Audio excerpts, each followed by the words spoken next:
Kerajaan dah bagi satu lot seorang dapat tanah. Dia nak lagi. Jawabnya boleh nak lagi. Asalkan dia dibenarkan.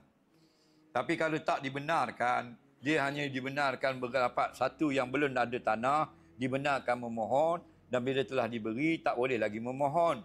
Melainkan kena beli tanah biasa. Faham? Dia mohon juga menggunakan hilah, hukumnya haram.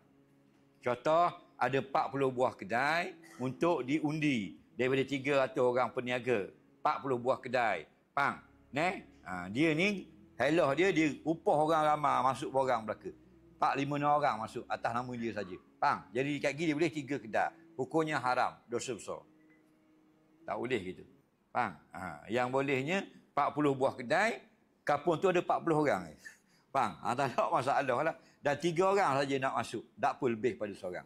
Okey? Jadi kalau kita sudah dapat tanah bahagian pemberian kerajaan, kita nak minta lagi. Adakah dibenarkan? Ya, dibenarkan minta lagi. Maka hukumnya harus. Tapi kalau termanya tidak dibenarkan, satu saja syarat sudah dapat, tak boleh lagi memohon, hukumnya haram.